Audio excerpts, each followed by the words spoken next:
and welcome to Your Sparkly Brand. We are here to inspire and empower female entrepreneurs just like you. This podcast is all about delivering no fluff, high value content that helps you to grow your business. Doesn't matter if you're still DIYing everything on your own with no budget, we're giving you the tools, tips, and strategies that you need to build a sparkly empire. I'm Megan Gersh, your resident brand designer and web designer, and I'm here with my co-host and copywriter, Lauren Tassi. Hey, Lauren. Hey, Megan. How's it going? Good. I'm still recovering from your bachelorette weekend. It was such a fun time to hang out with everybody and, do all of that. Yeah, it was a great time. So do you want to kick things off with your sparkly moment of the week? Yeah. I'm super excited about this new client that I have that I think I might've mentioned it last week. I can't remember what part of the week it came up, but it's somebody that just I'm really excited about their business. We had our deep dive strategy call this morning, and it was just one of those things where I'm like, oh yeah, this is my favorite part of the job, where we get to you get into the nitty gritty of their ideal customer identity and, that kind of thing. So I just had a really great call, and I'm super excited about this client. Nice. That's awesome. I love that so much. It's so important to feel just so excited about your work. And I know that we talk a lot about that on the podcast, but really focusing on the things that light you up is just, it makes that work so much better. Yeah. So what about you? So I got a message earlier this week from somebody who has followed me on TikTok for a long time. And they were just sending me a nice little note that said thank you so much for all of the content that you make. And was just a really sweet, appreciative note. Wasn't asking for anything or anything. It was just a thank you note, which was kind of awesome to receive. So that was kind of making me feel a little sparkly. Oh yeah. I know. I feel I got to remember to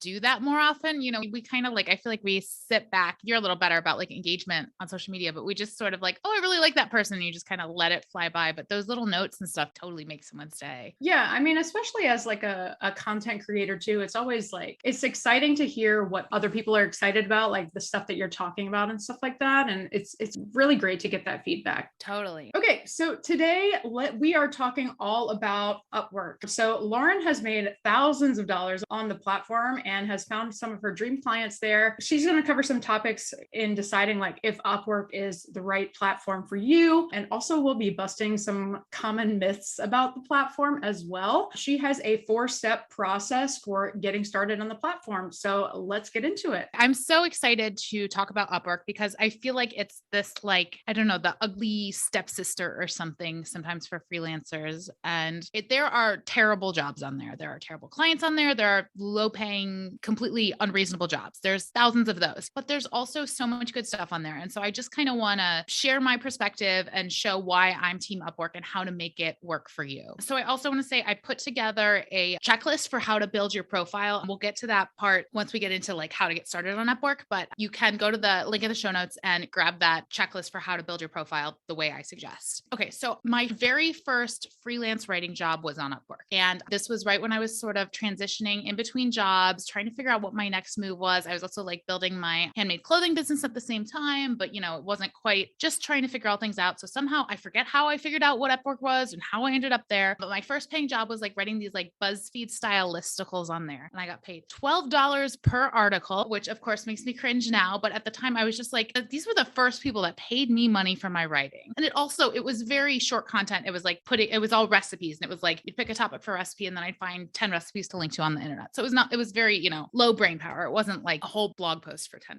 So I did a few of those. And once you get the key to Upwork is getting a couple of quick jobs under your belt and getting those 5-star reviews, because it's all in the same way that Instagram is an algorithm, Upwork is an algorithm, and it rewards the people that, respond to their clients in a timely manner, that get good feedback, and that, are getting the paying jobs. So I started making $12 per post on Upwork. And now I've literally found amazing clients on there. I'll get, made $4,000 writing a sales page on Upwork. And it comes down to picking through and knowing what you like, what you look for, and what to just skip over. You can't waste your time on Upwork. So that's a little bit about how I got started. These days, I'm on there. I'm a top rated, Upwork has all these badges, and that's sort of how potential clients can see your qualifications. And so I'm top rated, 100% success. And so any job I submit for, they're going to push me towards the top of the list. And that's sort of my process that I share with people is the way to get yourself up there and above everybody else. So I know that you mentioned really quickly, like you essentially have to get a few jobs under your belt in order to kind of get those 5-star reviews. Is there like a minimum number that you recommend, or like number of projects that you should start out with, like at that low level rate? Yeah. And so I would say 3 is great. And it also sometimes low level rate isn't necessarily the right word for it. Sometimes it's just like a quick job. Like there's a lot of, another thing I did right away was writing like product reviews on Amazon. And they would literally like, it was, I can't even just, I don't want to mess, it was like a bug zapper thing for the wall. And it was like, the cost of the product was like $20. And so they paid me like $40, which covered the cost of buying the product on Amazon and then also writing the review. And that was able to get turned around in 3 or 4 days because between buying,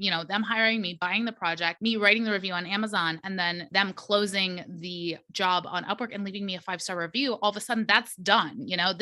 It doesn't have to take forever to get those couple of 5-star reviews to then be able to look for jobs that maybe you're a little more excited about than the bug zapper review, Totally. So before we get into how to get started on Upwork, I do want to say there's a couple of like caveats. Like Upwork is not for everyone. And there's a couple of things you should not spend any time on Upwork if you're not already have a couple of things under your belt. The first thing is that like you're ready to take on client work. If you are brand new to copywriting, designing, any sort of, being a VA, there's lots of VA jobs on there. I really suggest you have that confidence that you know what to do if somebody wants to work with you. Because if you get on a client call with someone and you've never talked to them before, you're not even really sure what your process is, it can be so painful to just have to try and to figure out what you're doing on the fly with a real life client. So that might mean, doing jobs for friends, doing jobs at a discounted rate for people in your network, and just sort of having a bit of confidence in your role as a freelancer. The other thing is you need to have some samples polished and ready to go. As a writer, that's pretty easy to do. You can publish on Medium. There's all sorts of places that will take your work and publish it for no cost. You also do not have to be published samples. It can be something, a spec piece you wrote and is in a Google Docs. People just want to be able to see your writing, see your style right away. I would imagine from a designer perspective, again, it can just be something you created for yourself, you created for a friend. It doesn't have to be something you were paid to create. And if you're considering like a VA or something that's a little, harder to provide sample for, this is where having a great cover letter is going to be important. And then just if you have like a testimonial from a past client, a past friend you did some VA work, just something that says like, I've done this before, I know what I'm doing. And you're not just sort of being like, hi, hire me, I have no experience. And then the other thing I want to say is do not put like all your eggs in the Upwork basket if you're starting a business. You should have a website. You should be cold emailing. You should be on LinkedIn. You don't, have some other client acquisition methods besides Upwork. And once you get that website up, then you can maybe spend a little bit of time building your profile and taking some jobs on Upwork. You just don't want to put all your eggs in that Upwork basket because it can, just like social media, it can get taken away from you instantly if, something goes wrong. Okay. So let's get into a couple of common misconceptions on Upwork. A lot of people say it's a content mill. I've done some content mill work, and Upwork is not a content mill because you get to pick and choose your jobs. You don't just all of a sudden, I remember, God, I wrote some really boring blog posts when I first got started. I think it was like Contently or Composely or something. I don't even remember. And it was like about marketing for law firms. And I just I did it. I was proud of my work, but it was not what I wanted to do. But on Upwork, you get to pick that, the types of jobs you work on. You also get to set your rate or at least negotiate your rate once you get to, once you get a couple of those easy jobs done, then it's all up to you. And if you don't want to work hourly, don't work hourly. If you, don't want to include unlimited revisions in your work, don't include unlimited revisions in your work. You just have to remember that you're always in control, even when you're getting started. Another thing is people say you can't make real money on Upwork. Again, you just have to know what to look for when you're going through the jobs and the postings. And if you see something like I can immediately, after spending years on there, I can immediately look at something and go, oh, this is not worth my time. This is not worth my time. If you're not in the same ballpark, don't spend time. Don't get sucked down that wormhole of like, oh, this sounds like a fun client. They look at, they want a funny writer who writes about fashion. And that used to be me where I could be like, oh yeah, that could be me. And then you get to the bottom and it's like, oh, and our rate is, $10 for every 1,000 words. I'm like, nope. So I try and look out for that stuff ahead of time these days. And that's the other thing is not wasting your time applying for jobs you'll never get. At the beginning without reviews, you should really only spend your time applying for jobs that you can get product reviews, those sort of lower paying things. And sometimes they'll say we're looking for new writers. They, because they know they don't have a budget to pay for the super experienced ones. When you're new to the platform, go for those jobs, go for the low hanging fruit. And when you're new, don't waste your time applying to jobs that are going to have the top rated high level freelancers on there applying, because your proposal will never get seen because the people that have been on there longer and have the credibility, their proposals will end up at the top of the list. And the other thing is about Upwork fees, and I'll kind of share a little bit about this as we get further along long is some people say Upwork fees are so high, you barely get to keep anything you make. And I don't agree with that. There's a cost to doing business, and on Upwork, it's just their fees. I know that you kind of touched on this a little bit earlier, but are there any things besides the things that you already mentioned when you are looking at listings that are immediate no's for you? So if you see something, you're like, absolutely not, go on to the next one. So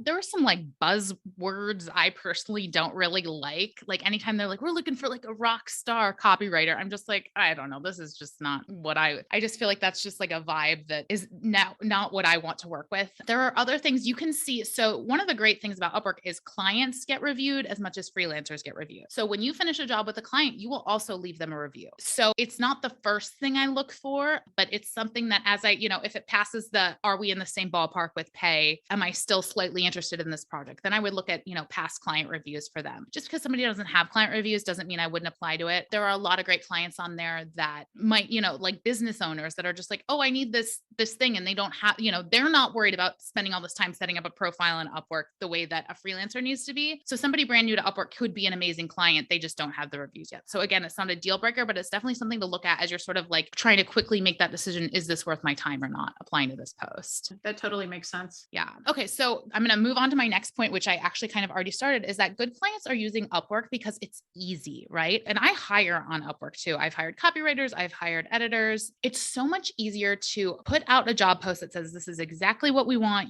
We need somebody in this niche than it is to go and Google around for stuff. So a lot of business owners are busy, right? And they know that there's all these freelancers on Upwork. I talked to somebody a couple weeks ago, and I don't think it was a Super Bowl commercial, but they were like, oh yeah, we just started on Upwork because we saw a commercial during football for it. And then we were like, oh yeah, that's where we could find a copywriter. And it's just like Upwork is out there and people know it exists. And a lot of people don't necessarily realize, oh, I could Google e-commerce copywriter and maybe find somebody a bit more professional. So that's a great thing to remember, is that there are great clients on there. They just don't know anywhere else to look. There's also a lot of built-in payment protection for both the freelancer and the client on Upwork. And this is especially important if you're just getting started. You don't need contracts. You don't need to have all that stuff in place yet if you're working through Upwork. And one of the great things is you can also try out different niches and industries and specialties because you're applying to postings, right? It's not waiting for somebody to come to you or sending cold emails, within a specific niche that you've really like identified you can help with. So it's a great way to figure out what you like to do, especially if you're not sure or you can't, you don't know what niche you want to do. You're not ready to commit. Try it out on Upwork. The other thing is you get to see what clients really need help with because it's actually like a job posting. It's not a cold email where you're just sort of going, oh, maybe you need blogs or maybe you need to get this thing redesigned. It's something that they're going, I need help with this. In e-commerce, I had been pitching like doing e-commerce emails to clients and cold emails. And I quickly realized that in e-commerce, there's so little copy involved in it and so much more design that people really wanted somebody who had owned the whole email experience, like who knew Klaviyo, who could do the design and all of that. And that's not really what I wanted to offer. So I quit pitching that to clients and that saved me some time. And the other thing I mentioned is you don't have to worry about contracts or invoices to start making money. It's all done through the platform. Upwork takes payment from your client upfront, either in the form of like, if you're doing a per project payment, they'll take a deposit and hold it in escrow. Or if they're paying you hourly, they'll make sure they have a credit card on file. So they can't, I know there are situations where people can skip and give bad credit card numbers or whatever, things happen, but they really are, putting steps in place to make sure you get paid as you should. That's awesome. Yeah. I've certainly know people that have gotten burned in those types of situations where like, they got the deposit and then the client ghosted, or like getting paid in a variety of situations can be hard as a business owner or freelancer. So that's awesome. Yeah. And also like sometimes it's when you're first starting out, like asking for money is like a real big block. So it kind of takes that away too. I think it's something that you definitely have to work on, and you can't just kind of hide behind Upwork on that if you ever really want to, go big with your business. But it takes a lot of that away too, when you're just getting started. Definitely. Okay. So there's basically one big rule to Upwork, and that's you can't take clients off the platform. What this means is it's okay to email them. It's okay to have a Zoom call with them. It's okay to, send them a letter in the mail, text message them, whatever means of communication you want to use with your client is totally fine. You can do that however you want to. And a lot of clients will prefer to do it over email because Upwork's messaging system is fine, but it's less convenient convenient than email. What you cannot do is take payment outside of the platform, right? Upwork connected you. Upwork deserves a fee to connect people with jobs. So that means you can't have them PayPal you or Venmo you or send them your own invoice separately that doesn't include Upwork. If they find out you're doing this, I'm not sure what the exact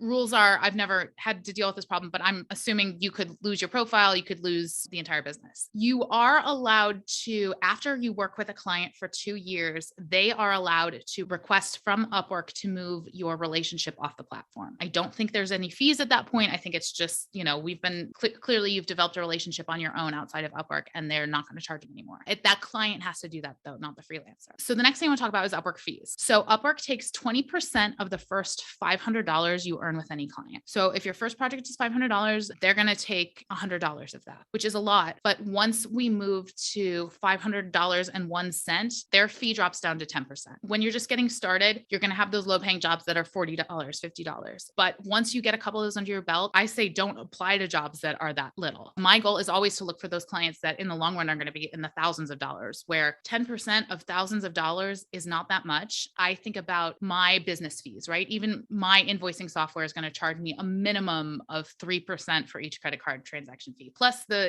what I pay for contracts and invoices and sending all that. So in my opinion, it really can even out in the long run. There's also Upwork charges clients a small fee too, basically the credit card processing fee. It's around 3%. So a lot of freelancers don't realize that. It's good to make sure clients are aware of what they're getting charged on their end too, because I've had some people be like, oh my gosh, I can't believe that it's that much. So those are just sort of the basics on how all that works. It's, as you go through and build your profile and get started on Upwork, you'll see it all. They'll lay it out for you. It's a little easier to see laid out than explained in a podcast. I have a question. Is there a filter on Upwork that allows you to search for jobs that are, let's say, between $1,000 and $5,000? Is there a way to search for that? I think so. So I've never done that because you can post a job without putting an amount. And again, I've gotten great jobs where the people didn't post an amount because that's usually somebody who's willing to negotiate. So I don't ever filter it down to what you can filter it down to is we want a beginner, an intermediate, or an expert in a field. So if you'd want to just eliminate beginner type roles, that's an easy way to do it. There's also a lot of hourly jobs where it's like, oh, well, this,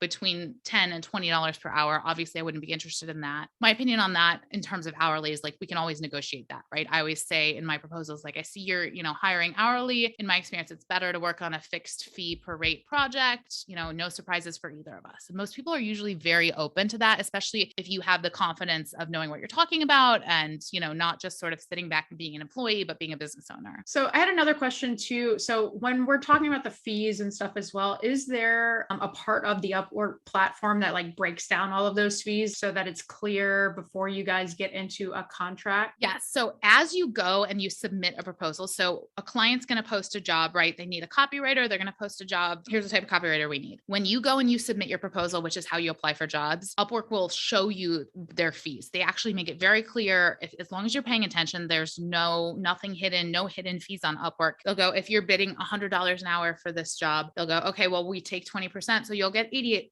an hour for a job. It's all very clearly laid out every time you submit for a job. Okay, so let's get into how to make money on Upwork. And the secret is that you have to start at the bottom. You have to start with these low paying jobs and get those 5-star reviews. So that way you can then move on and get noticed when you apply for the high paying jobs. So I have 4 steps to my process. The first one is setting up your Upwork profile. I have a copywriter friend who literally all she did was set up her profile and then ended up with a 2-year retainer client because they were looking for someone in her city. So if you go to the link in the show notes, I laid it all out in a checklist just because it seems a lot easier than trying to explain it all on a podcast. Just step by step, each section of the profile. Some things to keep in mind if you've already got it set up, you're just going to go do it without my checklist. SEO is a big factor. When you come up with your title, it's like LinkedIn, right? You want to have something very specific. You want ideal client to land on it and go, oh my God, that's me. That's exactly what I need. A funny fashion copywriter or whatever your role, your job is. You also want to make sure you're checking off all the skills you have because sometimes it'll, a client's going to, when clients are searching for freelancers, they can,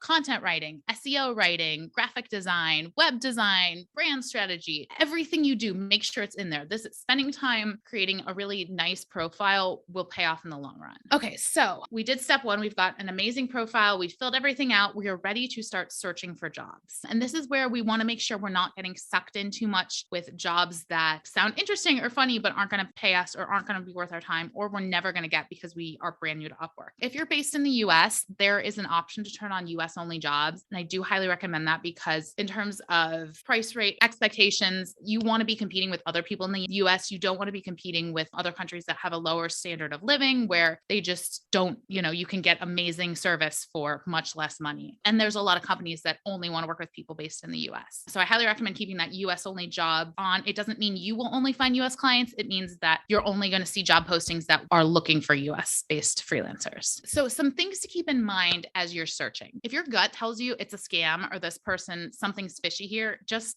let it go. There are scams on there. I've never been scammed. I've never even been like in an awkward situations, but I have heard things about people. I heard recently somebody said that found a job that was too good to be true and they applied to it and they were interested. And then people were like, well, just send us your address and we'll send you a laptop. Okay. No one's going to send you a laptop, first of all, but just if your gut's like, wow, this seems fishy, don't do it. Luckily, the person didn't send their address. They saw that red flag right away, but listen to your gut when it comes to that kind of things. We already talked a little bit about finding jobs a little bit outside of what you do just to get those first few reviews. Product reviews are some I've seen, like, especially on the writer side, like you can write like a best man speech for somebody. I've written like just like bios, people personally, not like business bios. There's all sorts of interesting things on there. Again, like do a gut check. If it's like, this is weird, I don't want to do this, I don't want to write somebody's dating profile, don't do it. But if it seems like, oh yeah, this actually sounds kind of fun, do it. Get that 5-star review, move on. If you think the pay is shockingly low, skip it. There's plenty of low paying jobs on there that aren't a lot of work. Those are the ones I would say do. Write a product review. Do not write a 10,000 word blog post for $20.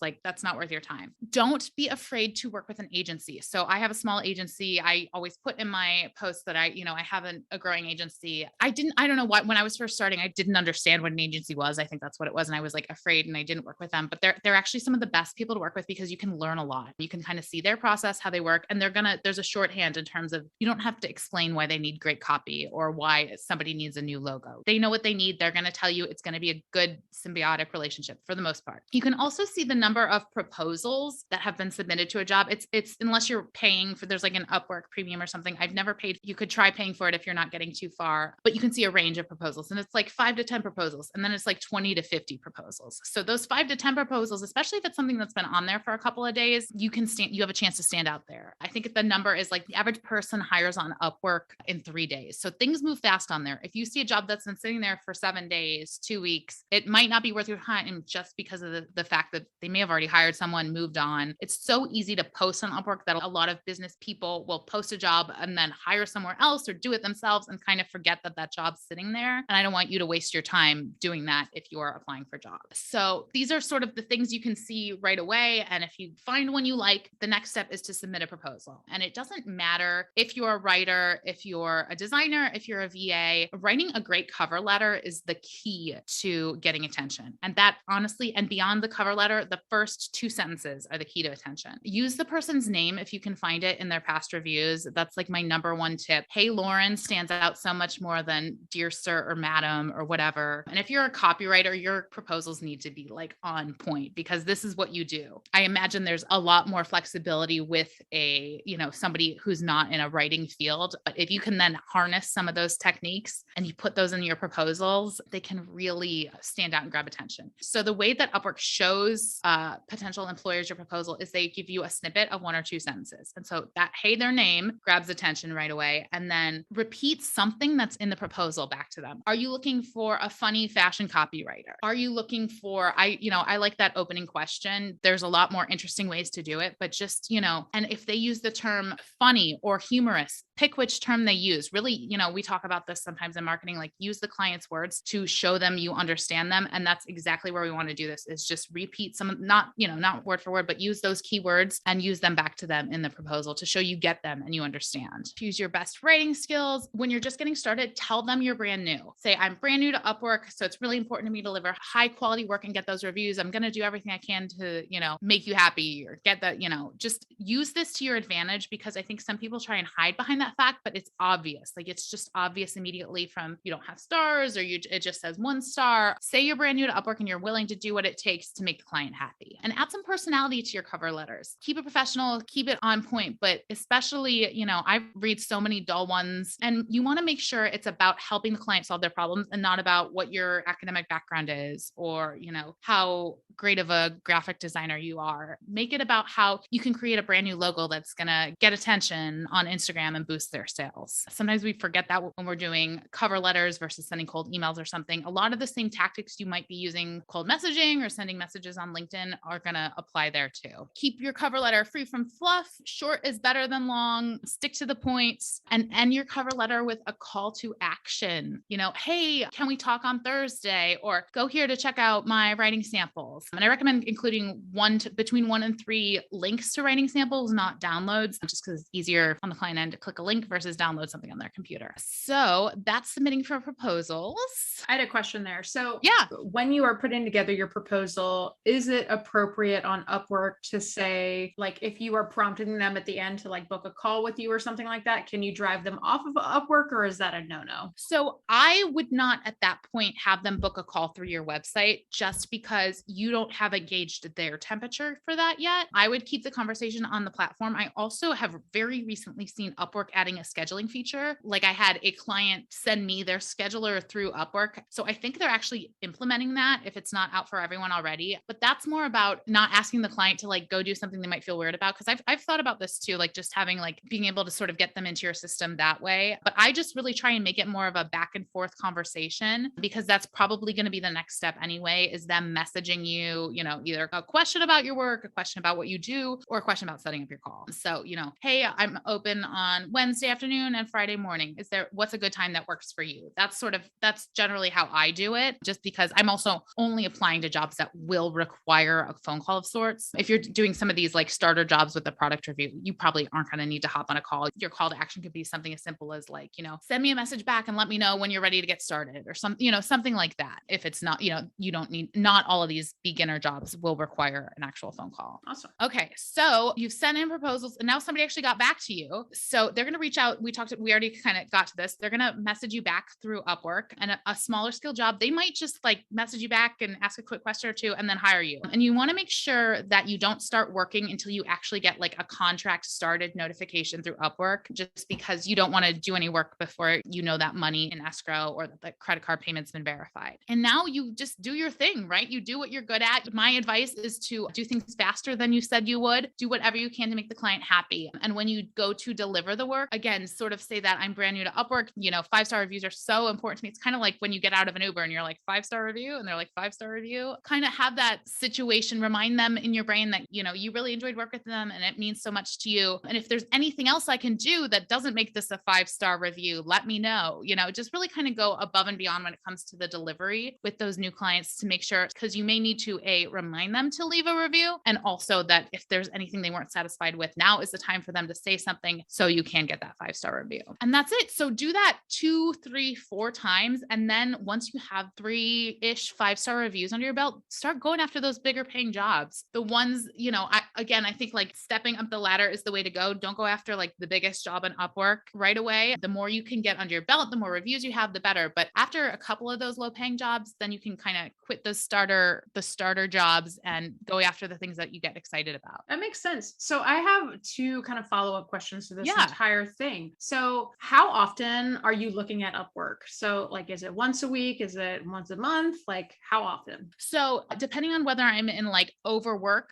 or underwork situation, I would say in a perfect world, I would do it once a week, and I'd spend about an hour, and I just like take this. I have certain keywords that I search for that I know what to look for, and I try and spend about an hour. I also have like a Google Doc of cover letters that have worked well for me in the past. I caution against this as newbies, just because copy and paste is literally the fastest way to get your cover letter not looked at and rejected. It's just so obvious when something is copy and pasted. So it's better to just write something short and specific when you're just getting started, especially for a simple job that's going to get attention versus a copy and paste. Awesome. So we talk a lot about different client getting methods. Like how much is Upwork a part of like your overall strategy? Would you say it's like 10%, 20% of like all of your client getting strategies? Yeah, that's a great question. So in terms of things I am proactively doing, it's really the main one, just because my website sits there. Most of my clients come from SEO and inbound leads. So that just kind of sits there. That's not something I fiddle with on any sort of regular basis at this point. I would say maybe once a year, I kind of go through, maybe revamp some stuff, maybe, add a new page for this keyword or that kind of thing. But that's, not something I'm working on continually. But in terms of outreach, Upwork is my second one in terms of the way clients find me. Wow, that is quite impressive, I must say. As I feel like I just like come from like a background of like all of my mentors have always just said like, oh, like you need to do all of the outreach yourself and like all of that. But like this has just been really enlightening, to say the least. It really is about like starting small, getting those reviews under your belt, and then kind of working your way up. And I think that is kind of a big mistake that, like, especially for somebody that has been, in your industry for a few years, you're used to like doing graphic design projects or whatever. Like you want to just go in and like hit the ground running and like take on all these big projects, when in reality, on a platform like that, you really have to kind of like, earn your status on the platform instead of just jumping right in. Yeah, I can see for me, I do better responding to existing jobs than like cold emailing. So